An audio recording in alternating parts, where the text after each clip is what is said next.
We're building our own battery cells. We think the most advanced cell in the world here at Giga Texas.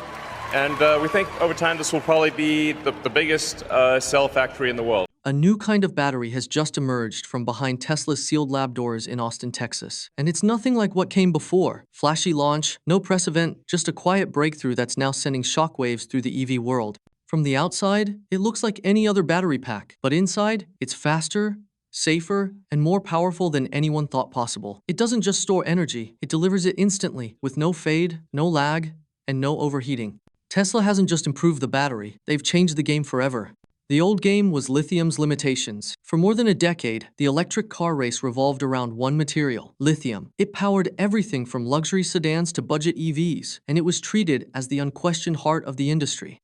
But lithium came with baggage. Every engineer knew its weaknesses: slow charging, gradual capacity loss, and the looming risk of thermal runaway when temperatures climbed too high. The best minds in the field worked to patch these flaws, including slightly faster chargers, more advanced cooling, and new cell designs, but the gains were always incremental. A few extra miles of range here, a couple of minutes shaved off charging there. It was progress, but it was slow. The conversation became a cycle of managing limitations rather than breaking past them. Even as headlines celebrated each improvement, the core problems never disappeared.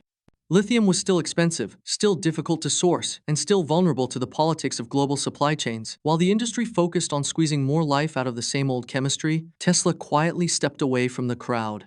They weren't interested in winning the old game, they were preparing to end it entirely. The Austin breakthrough started with a question: why keep fighting lithium's weaknesses when another path was right there untouched? Inside Tesla's Austin lab, a small team began experimenting with aluminum, a metal dismissed by battery researchers for decades. It was cheap, abundant, and incredibly conductive, but it had one fatal flaw: ion lock. Aluminum ions could hold energy, but they struggled to release it quickly enough for real-world use. For years, that was the wall no one could break through. But Tesla found a way. They developed a proprietary carbon graphene substrate laced with atomic-scale induction points. It didn't just allow aluminum ions to move, it let them fly. The moment it worked, everything changed.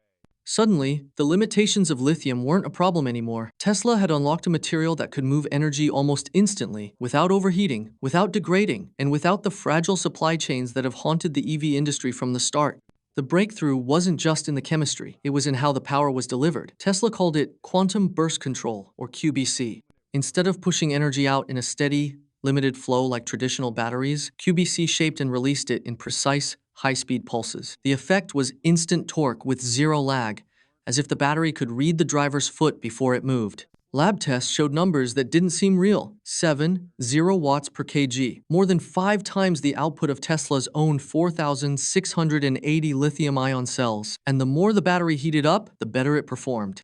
Where lithium cells risk meltdown past 40 degrees, aluminum ions hit their stride at 85 degrees, delivering stable, repeatable power without cooling systems straining in the background. It was like going from a garden hose to a fire hydrant. The same energy, but unleashed with unstoppable force. For Tesla, that wasn't just progress. It was the start of a new era. This was the birth of Model 2. Tesla didn't just slot this new battery into an existing car. They built an entirely new machine around it. Internally, the project was called Redwood. Publicly, it would become the Model 2, a compact EV with numbers that sounded like science fiction. A starting price under 16,000, a range of 550 miles on a single charge, and most unbelievable of all, a full recharge in 5 minutes. Early prototypes were tested in complete secrecy, disguised under plain black wraps, running laps on closed tracks. The journalists who got rare test rides didn't know what was under the hood, only that the car launched harder than anything in its class, hitting 0 to 60 in just over 3 seconds without a hint of fade. No overheating, no throttling, no cooling down messages. It just kept going. This wasn't Tesla playing catch-up. It was Tesla moving so far ahead, the rest of the industry couldn't even see where they'd gone. For decades, aluminum was the punchline in battery research. Yes, it was light. Yes, it was everywhere. But in the lab, it was unstable, too reactive, and too slow at releasing stored energy. Most scientists wrote it off and moved on.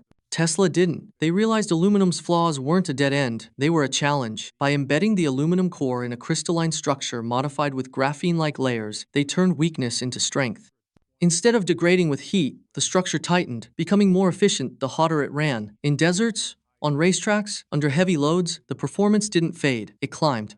And because aluminum is the third most abundant element on Earth, the supply chain problems that plague lithium and cobalt simply disappeared. No mining choke points, no geopolitical bargaining chips, just raw, scalable material ready to power millions of cars. It wasn't just better battery chemistry, it was a complete reset of the rules. For years, fast charging was the Achilles heel of EVs. Even the best lithium packs needed half an hour to get close to full, and that was on the most advanced chargers. Tesla's aluminum-ion battery tore that limit apart. In a closed-door demonstration for investors, engineers rolled out a plain black Model 2, plugged it into a standard supercharger, and started the clock. 5 minutes later, it was at 80% capacity. No exotic cables, no special infrastructure, just the new chemistry and a re-engineered charging interface built to handle the surge.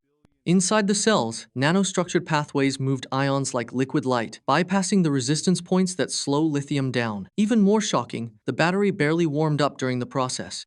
No fans roaring, no coolant system straining, just raw energy transfer, clean and repeatable. In that single moment, one of the biggest excuses people had for avoiding EVs vanished. Charging time was no longer a problem, it was barely even a pause. Most batteries start dying the day they're made. Every full charge and discharge shaves a little off their capacity until eventually they can't hold enough to be useful. Tesla's aluminum-ion battery flipped that reality on its head. Each cycle didn't wear it down, it strengthened it. The internal structure realigned itself under stress, like bone healing stronger after a fracture.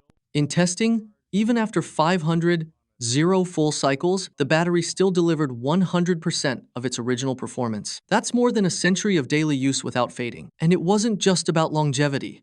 Regenerative braking became almost absurdly efficient, capturing up to 98% of the energy normally lost in deceleration. In city driving, that meant an extra 20% range without touching a charger. Extreme heat, cold, high-speed launches, nothing shook it. The battery didn't just survive abuse, it thrived on it, turning every drive into proof that the old rules of battery life no longer applied.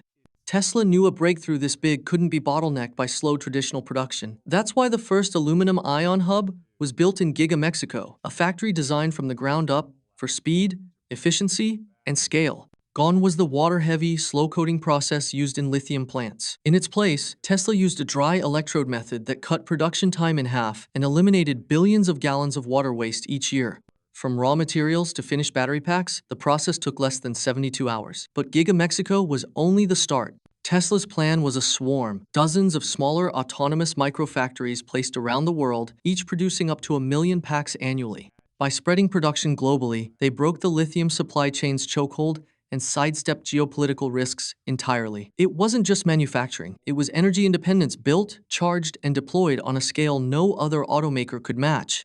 The numbers are impressive, but the real story begins when you press the accelerator. Instant torque slams you back in your seat, not once, but every single time without fade. There's no hesitation, no lag, no waiting for power to build.